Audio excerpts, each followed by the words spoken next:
Now we are discussing the concept of under or over absorption of overhead. तो जैसे मैंने आपको पहले भी बताया था कि अंडर एब्जॉर्प्शन का मतलब क्या होता है कि जितने हमारे एक्चुअल ओवरहेड हमारे ज़्यादा हैं लेकिन प्री डिटरमाइंड रेट पर आपने कम ओवरहेड को चार्ज किया है, तो this concept is called under absorption of overhead. और ओवर का मतलब क्या बताया था मैंने कि आपने ज़्यादा चार्ज कर लिया। जैसे एग्जांपल से आपको थोड़ा क्लियर हो जाएगा पॉइंट ये। सपोज कर लीजिए आपका रेट ऑफ ओवरहेड रिकवरी था, इट इज़ 5 रुपी पर मशीन आवर, जो आपने डिसाइड किया था पास्ट एक्सपीरियंस या रेट के हिसाब से, और एक्चुअल मशीन ने काम किया 1500 घंटे, and this is your actual overhead. ये क्या है हमारे एक्चुअल ओवरहेड जो इंकर्ड हुए हैं। कितना अमाउंट है? This is 9000। तो अगर मैं एब्जॉर्ब करता हूँ ओवरहेड को on the basis of pre determined rate, तो मैं क्या करूँगा, 5 को मल्टीप्लाई करूँगा 1500 से, तो मैंने एब्जॉर्ब किया 7500। लेकिन जो मेरे एक्चुअल ओवरहेड है दीज आर ऑफ रुपीज़ 9000, तो एक्चुअल ओवरहेड मेरा ज़्यादा है जबकि जो एब्जॉर्ब किया वो कम किया। तो this is called under absorption. क्या बोलेंगे इसको? Under absorption. और इसका रिवर्स हो जाएगा ओवर एब्जॉर्प्शन। यदि सपोज कर लो फैक्ट्री में 1500 की बजाय 1900 घंटे काम हुआ होता, तो 5 रुपये के हिसाब से आपने रिकवर किया होता 9500। लेकिन जो एक्चुअल आपके ओवरहेड हैं दिस आर ऑफ रुपीज़ 9000, तो 500 रुपये क्या हो गया आपका? ओवर चार्ज हो गया। मैंने 9500 आपने एस्टिमेट बेसिस पे चार्ज किया जबकि आपका एक्चुअल बनता है 9000। तो this is called over absorption, ज़्यादा आपने चार्ज कर लिया। तो ये एग्जांपल आपको इसका मीनिंग क्लियर करता है कि what is the basic meaning of under और ओवर एब्जॉर्प्शन ऑफ ओवरहेड। तो बड़े ध्यान से आप इस एग्जांपल को देख सकते हैं, it will be clear to you. कोई डाउट तो शायद नहीं होना चाहिए। If you have any doubt तो एक बार पूछ लीजिए आप। तो अब हम देखते हैं कि under and over absorption overhead का ट्रीटमेंट कैसे करेंगे। कॉजेस क्यों होता है ऐसा कि जो हमने सोचा था उससे एक्चुअल ओवरहेड कम हो गया या ज़्यादा हो गया। तो these are causes of under और ओवर एब्जॉर्प्शन ऑफ ओवरहेड। क्या हो सकते हैं causes? Faulty estimation of overhead cost, जो आपने रेट डिसाइड किया था उसमें मिस्टेक कर दिया। Faulty estimation of the quality of output, जो माल बनाया वो वही सब कुछ नहीं था जो आपने स्टैंडर्डाइज सोचा था, तो क्वांटिटी एस्टिमेशन रॉन्ग हो गया। कोई सीजनल फ्लक्चुएशन हो गया रेट्स में, अमाउंट ऑफ ओवरहेड्स में। कोई अनफोर्सीन माने एबनॉर्मल रीजंस हो सकते हैं, unexpected change in the method of production. So we have a lot of reasons. ये कुछ एग्जांपल्स हैं, ये कोई ऐसी लिस्ट नहीं है। दीज आर सम रीजंस जो हो सकते हैं कि आपका जो एक्चुअल में ओवरहेड इंकर्ड हुआ वो डिफरेंट है फ्रॉम योर एब्जॉर्ब्ड ओवरहेड। अब मेन जो हमें समझना है वो है आपका अकाउंटिंग ट्रीटमेंट। कैसे आप, अगर क्वेश्चन में अंडर या ओवर एब्जॉर्प्शन आता है तो कॉस्ट अकाउंटिंग में कैसे हम उसको फर्दर ट्रीट करेंगे। तो ये हमारा न्यूमेरिकल के पॉइंट ऑफ व्यू से आएगा कि how will we treat under and over absorption of overhead, कैसे हम उसको ट्रीट करेंगे। तो हमारे पास इसके कई मेथड हैं। First of all use of supplementary rate, ये पहला मेथड है।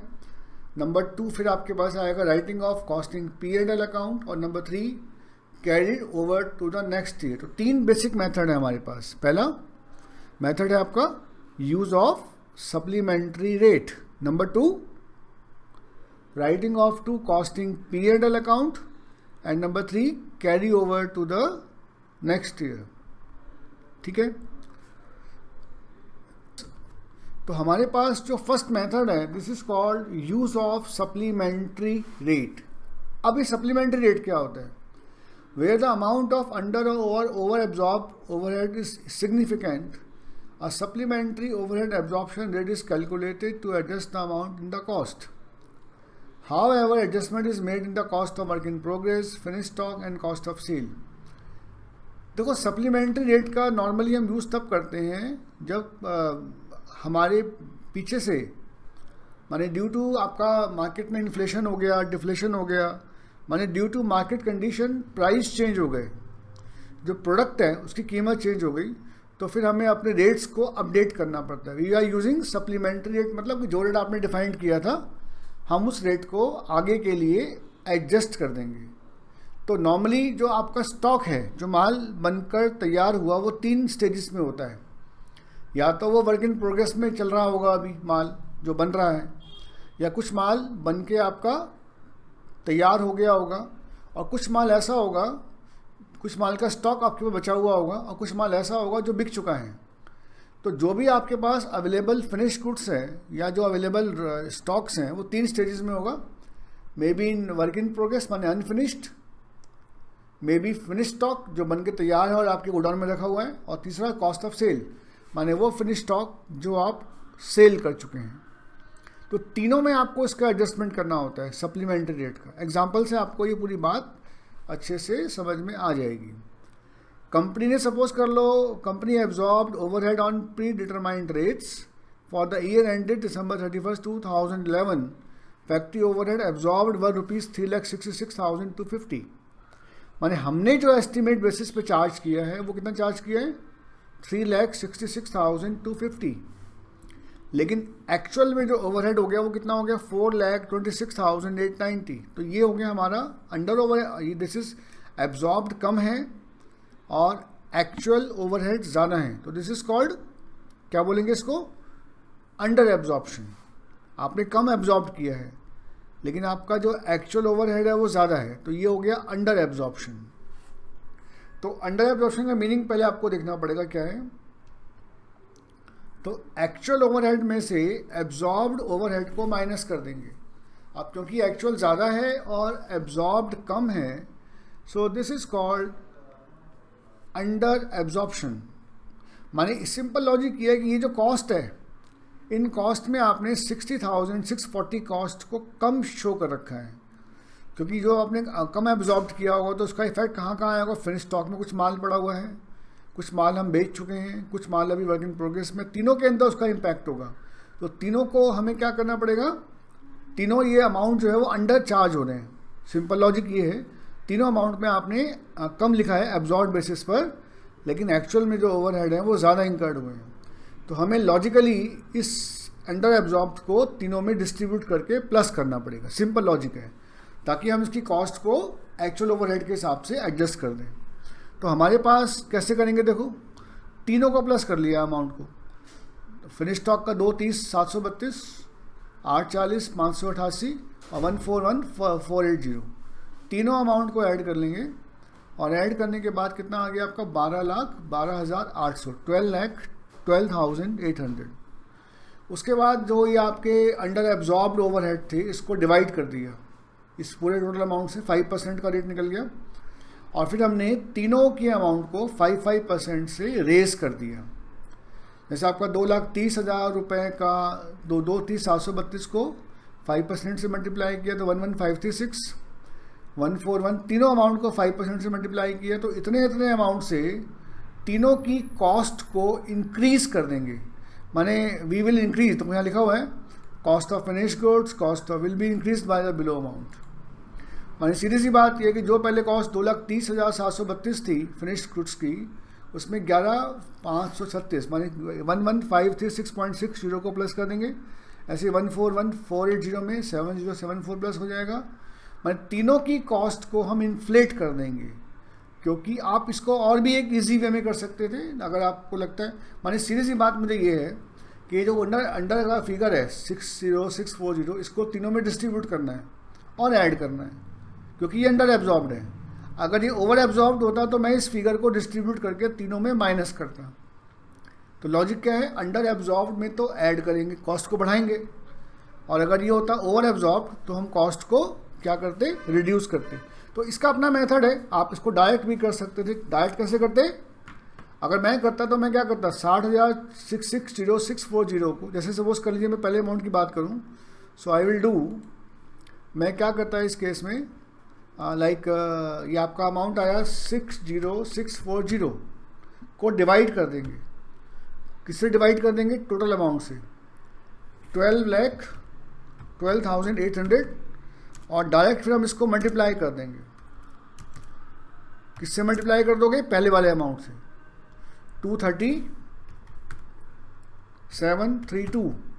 तो जैसे मैं इसको मल्टीप्लाई करूंगा तो ऑटोमेटिकली मेरे पास ये वाली फिगर आ जाएगी 11536। कौन सा अमाउंट आएगा? 11536 डायरेक्ट। माने सिंपल लॉजिक ये है, दिस पहला amount upon total multiplied by 60640, दूसरा अमाउंट अपॉन टोटल, तीसरा अमाउंट अपॉन टोटल, तीनों को 1 by 1 मल्टीप्लाई कर दो तो ऑटोमेटिकली ये जो फिगर्स हैं ये आपके पास फाइंड आउट हो जाएंगी। कौन कौन सी? 11536। इसने 5% कैलकुलेट करके सॉल्व किया हुआ, बट आप उसको इजीली कर सकते हैं। माने first amount upon total multiplied by 60640, second amount upon total, third amount upon total, तीनों को मल्टीप्लाई करते जाओ तो ऑटोमेटिकली ये जो आपकी फिगर्स हैं 11536, 7074, ये तीनों ऑटोमेटिकली फाइंड आउट हो जाएंगे। तो 5% वगैरह निकालने की आपको ज़रूरत नहीं पड़ेगी, हम उसको डायरेक्टली भी सॉर्ट आउट कर सकते हैं। एक बार ध्यान से इसको देख लीजिए और क्लियर कीजिए अपना point. Transferred to P&L account, transfer to costing profit loss account. यदि आपका जो अंडर या ओवर एब्जॉर्प्शन है due to any abnormal reason, कोई स्ट्राइक हो गया, आग लग गया, चोरी हो गया, माने किसी एबनॉर्मल रीजंस के कारण आपका ये अंडर एब्जॉर्प्शन या ओवर एब्जॉर्प्शन हुआ है, तो फिर हम उसको डायरेक्टली ट्रांसफ़र कर देंगे, transfer to costing profit and loss account. ठीक है, this method is used when the under और over absorption amount is quite negligible and it is not worthiness to absorb it by supplement. माने हम उसको production में charge नहीं करते हैं। ये पूरी कॉस्टिंग का बेसिक रूल है। कोई भी खर्चा अगर एबनॉर्मल रीजंस के कारण होता है तो always transferred to costing P&L account. तो उस खर्चे को हमेशा हम कॉस्टिंग प्रॉफिट लॉस अकाउंट में ट्रांसफ़र करेंगे। ठीक है, तो सप्लीमेंट्री रेट में हमने रेट्स को अपडेट किए थे, अमाउंट्स को अपडेट किए थे, और दूसरा मेथड था कॉस्टिंग P&L अकाउंट। ये कब यूज़ करेंगे? Due to some abnormal factors, माने कम या ज़्यादा ओवरहेड इंकर्ड हो रहा है due to some abnormal reasons, then always transferred to costing profit and loss account. अपना मेन जो हमारा प्रोडक्शन है उसको हम उससे इम्पैक्ट नहीं करेंगे। क्लियर? इसके बाद हमारे पास थर्ड मेथड आता है ट्रांसकरिंग over to the next year. ये मेथड नॉर्मली कब यूज होता है? Business cycle extend over more than 1 year, माने आपका जो प्रोडक्शन है, जो साइकिल है बिजनेस की, वो कई मोर देन 1 ईयर लाई कर रही है, एंड ओवरहेड आर डिटरमाइंड, और जो कंप्लीट कॉस्ट ऑफ ओवरहेड है वो लॉन्ग टर्म बेसिस पर डिटरमाइंड की जा रही है। माने इसमें नॉर्मली क्या होता है कि किसी साल में आपके ओवरहेड ज़्यादा हो गए तो ऑटोमेटिकली जो आपका नेक्स्ट ईयर होगा उसमें वो एडजस्ट होके कम हो जाएंगे। माने ओवरऑल जो ओवरहेड का अमाउंट है वो ऑलमोस्ट आपका सेम है, जो आपने सोचा था उतना ही। फॉर एग्जांपल आपने 2 साल बिजनेस करना था और 2 साल में आपने एस्टिमेट किया था कि हमारे 1 लाख के ओवरहेड इंकर्ड होंगे। अब फर्स्ट ईयर में कुछ ज़्यादा हो गए, लेकिन नेक्स्ट ईयर में ऑटोमेटिकली क्या होगा, वो कम हो जाएगा एब्जॉर्ब से, लेकिन होंगे इंकर्ड दोनों सालों के मिलाकर 1 लाख ही। तो अगर business more than 1 year lie कर रहा है, और जैसे अगर हम एग्जांपल देखें, the factory overhead cost of the 3 production department of an organization, में 3 आपके डिपार्टमेंट हैं, department X, department Y, department Z, तीनों डिपार्टमेंट की आपको फैक्ट्री ओवरहेड कॉस्ट गिवन है। Basis of absorption of overheads given below, हम department X में absorb करते हैं 5 पर मशीन आवर, और नॉर्मली फैक्ट्री में 10,000 घंटे काम होता है, ये हम मान के चल रहे थे। 75% ऑफ लेबर कॉस्ट, जबकि लेबर कॉस्ट इंकर्ड होनी थी 120, 4 पर पीस ऑफ 15,000। ठीक है, तो आपको डिपार्टमेंटल वाइज पता लगाना है कितना अंडर और ओवर एब्जॉर्प्शन हमारा हुआ है, and present the data in A tabular form. Important question है, एक बार ध्यान से पहले आप इस क्वेश्चन को रीडिंग कीजिए फिर डिस्कस करेंगे। ओवरहेड हैं, these are of your actual overhead. ये क्या है हमारे? These are your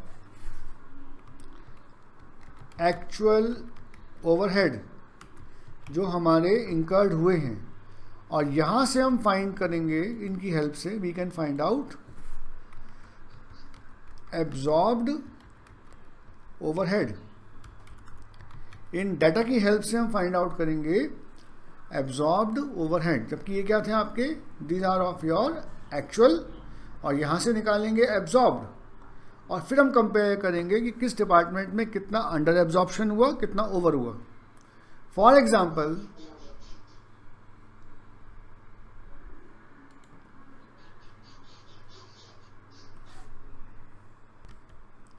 first department में आपके ओवरहेड इंकर्ड हुए 48,950, लेकिन प्री डिटरमाइंड रेट के बेसिस पे आपका कितना बनता है 50,000। सेकंड डिपार्टमेंट में आपका बनता है एक्चुअली 89,200, जबकि चार्ज कितना किया आपने 1,20,000 रुपये का 75%।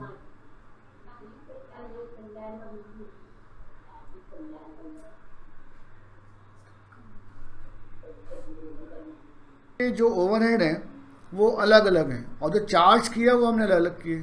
तो बस खाली करना क्या है, इन डाटा को जो हमने चार्ज किया उनसे कंपेयर करना है। जस्ट वी कंपेयर इट, माने ये जो आपकी फिगर्स हैं इन सभी को हम कंपेयर करेंगे इन वाली फिगर से, और फाइंड आउट करेंगे कि कितना आपका अंडर या ओवर एब्जॉर्प्शन हुआ है। Is it quite clear?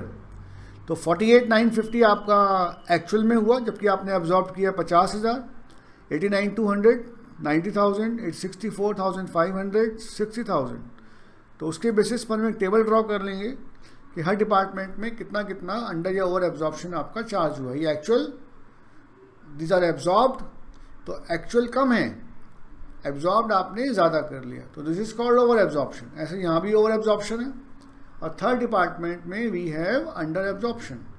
तो इस टाइप से आप इन डाटास को ध्यान से देख सकते हैं। तो इस लेक्चर में हमने डिस्कस किया हाउ टू ट्रीट, और क्या क्या उनके मेथड हैं, और कैसे हम इस चार्ट को प्रिपेयर करेंगे। तो इस लेक्चर में मैंने आपके साथ ये सारे पॉइंट्स डिटेल में डिस्कस किए। अब जो क्वेश्चन आपके टेनियर में हैं कनेक्टेड विद ओवरहेड, वो सारे क्वेश्चन आपको प्रैक्टिस करने, और फिर जो भी इसमें डाउट आएगा देन यू मे आस्क, आप उसको मेरे साथ उसका स्क्रीनशॉट लेकर डिस्कस कर सकते हैं।